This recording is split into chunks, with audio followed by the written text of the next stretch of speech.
Le jury a élu à l'unanimité cette année La guerre des intelligences de Laurent Alexandre.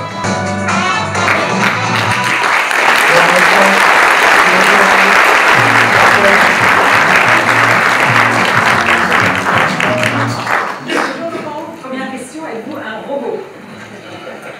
Parce que compte tenu de la production littéraire, de l'hyperactivité, de la lecture du monde en couche-culotte, on se pose la question. Non, je suis un être humain. D'ailleurs, si j'étais un robot, je n'irais pas au restaurant. Alors, sur le livre, moi je me souviens de vous avoir entendu dans une université télé où vous prédisiez que l'Europe serait une colonie numérique de la Chine. C'était des mots assez forts. Et je ne peux pas m'empêcher d'ailleurs de faire la passerelle entre le livre de Guillaume Pitron, qui met aussi un peu en exergue la Chine, la course aux métaux rares, mais si on n'a pas réussi cette transition écologique, est-ce qu'il y aura cette intelligence artificielle qui est très consommatrice aussi de métaux?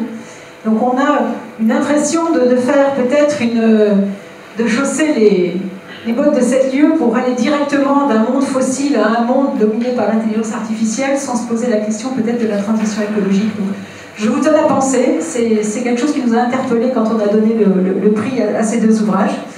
Et la question que je voudrais vous poser, c'est que finalement vous montrez qu'il y a une matière première qui va être aussi l'objet de toutes les rivalités et qui va être aussi rare, qui est l'intelligence, cette nouvelle intelligence artificielle. C'est aussi une matière première pour laquelle les hommes vont se battre.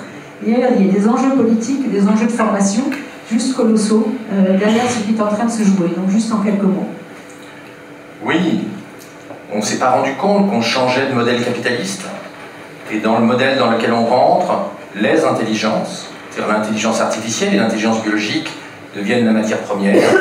Et c'est à l'origine de beaucoup de traumatismes politiques dans le futur, car ceux qui ont lu mon livre l'ont compris. Il serait d'une naïveté effroyable d'imaginer que dans une société de l'intelligence, les gens moins doués seraient les égaux des gens les plus intelligents. Et donc cet énorme fossé que nous sommes en train de créer, en fonction des capacités cognitives des gens, menace la démocratie.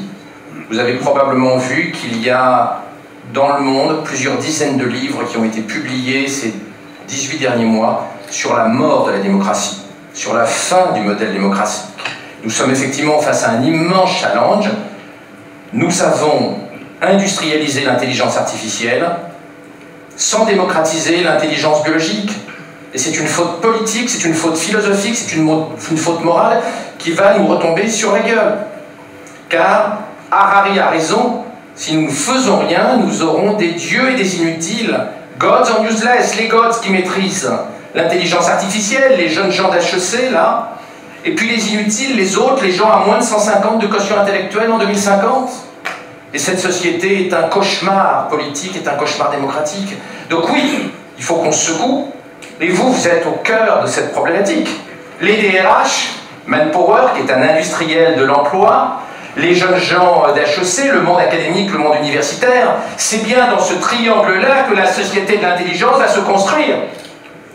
Là où on produit les intelligences de demain et où on va manager les intelligences artificielles, là où on organise les technologies d'organisation du travail chez Manpower, et puis chez vous, les DRH, qui allaient gérer cette interface entre l'intelligence artificielle et l'intelligence biologique, en fusionnant d'ailleurs avec les départements informatiques, bien sûr, puisqu'il serait complètement idiot d'imaginer qu'on peut, dans une entreprise, séparer la gestion des cerveaux biologiques, la DRH, et puis la gestion des cerveaux artificiels, c'est-à-dire la direction informatique. Dernière question, parce que Laurent va s'exprimer longuement après. Vous disiez dans votre livre, il y a un petit clin d'œil, si je paraphrase, le Capital, Karl Marx, un philosophe, écrit Le Capital. Vous parlez de Thomas Piketty, économiste, et vous disiez que le Piketty de 2060 serait écrit par un neurobiologiste, et non plus un fiscaliste ou un économiste.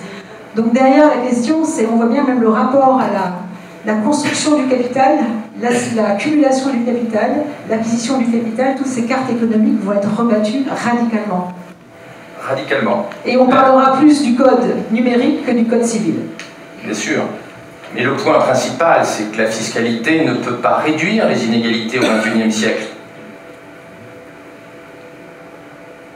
La seule façon de réduire les inégalités économiques au XXIe siècle, c'est de diminuer les inégalités intellectuelles. Par construction, les inégalités économiques sont le reflet des inégalités intellectuelles au XXIe siècle dans une économie du big data, de l'intelligence artificielle, de la science et de la connaissance. Donc, adieu Piketty. Bonjour les neurobiologistes. La seule façon d'éviter l'implosion démocratique, c'est de réduire le gap intellectuel entre les gens les plus doués, les dieux d'Harari, et les gens moins doués. Et vous voyez que la fiscalité n'y peut rien. On peut mettre un impôt à 99,99% sur les dirigeants de Google, ce qui peut être une option politique. Mais c'est pas ça qui va augmenter le quotient intellectuel des gens moins doués et qui sont les perdants de l'économie de la connaissance. Laurent, dernière question. Vous avez probablement vu Blade Runner 2049, ou pas? Oui, alors j'ai failli m'endormir. Alors la question c'est... Parce qu'à un moment c'est un peu long, et à mon âge on somnole au cinéma. Donc vous n'êtes pas un robot alors. La question derrière, c'est qu'on voit que la toile de fond est aussi une toile de fond d'un environnement fortement dégradé. Et dans votre livre, vous n'abordez pas vraiment la question de l'écologie, de l'environnement. Et pourtant, on voit bien que ces deux sujets sont intimement liés. Entre ceux qui vont être des êtres augmentés, qui pourront vivre dans des conditions, on va dire, de température et de pression, quels que soient les effets du changement climatique, les inégalités, les pollutions environnementales. Donc ceux qui pourront s'extraire de cette étuve que va devenir la planète, et puis tous ceux, les damnés de la Terre. Donc c'est pas que des inégalités intellectuelles, il y a aussi tout simplement cette toile de fond, et j'aimerais bien vous entendre quelques mots là-dessus. L'environnement, c'est très important. Et je suis écolo avant que les Khmers verts d'aujourd'hui le soient. Mais aujourd'hui, le discours apocalyptique des Verts, expliquant à tout le monde qu'on va mourir, ce qui est profondément démoralisant pour les jeunes générations et qui fait faire d'énormes bêtises. M. Pitron disait très bien que les éoliennes, les panneaux solaires, tout ça, c'est tout sauf vert. Hein, on oublie que l'Allemagne, qui a généralisé l'éolien et le solaire, produit 9,6 fois plus de CO2 et de particules fines cancérologiques que nous, au kilowattheure produit. Donc cette transition verte qui est en fait managée par les lobbies verts, par les chasseurs de primes, il y a 20 milliards à récupérer par-ci, 20 milliards par-là, c'est pas une transition verte, c'est une économie mafieuse verte. Ils sont pas très puissants. C'est une économie verte. Vous plaisantez. Chaque année, il y a 7,5 milliards en France, bientôt 10 milliards de subventions aux chasseurs de primes vertes. C'est gigantesque. Le plus grand fromage de la République. Il y a plus de subventions aux énergies fossiles. Ce sont les primes vertes. Ce sont les primes vertes. Et regardez un petit peu. En Allemagne, c'en est catastrophique. Le bilan, il est catastrophique de la transition énergétique en Allemagne. Donc, si être vert, c'est jeter l'argent par les fenêtres, mettre bientôt en France 10 milliards de subventions sur les éoliennes et les panneaux solaires qui aggravent le réchauffement climatique et qui bousillent nos poumons, c'est-à-dire 3 fois le budget annuel du CNRS, je dis non.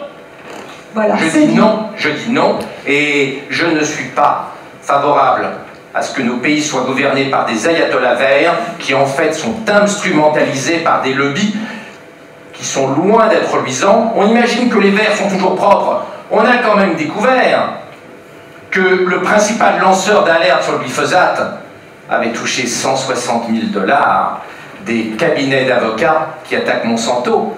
Donc il n'y a pas que des gens propres. Parmi les écologistes, il y a aussi des gens qui représentent des lobbies. Et donc, à ce titre-là, je ne m'associe pas à cette vision profondément injuste de l'écologie, apocalyptique et parfois malhonnête. On le voit sur la transition énergétique actuelle, même si, bien sûr, il faut réduire notre empreinte écologique, mais pas avec la méthode des chasseurs de primes.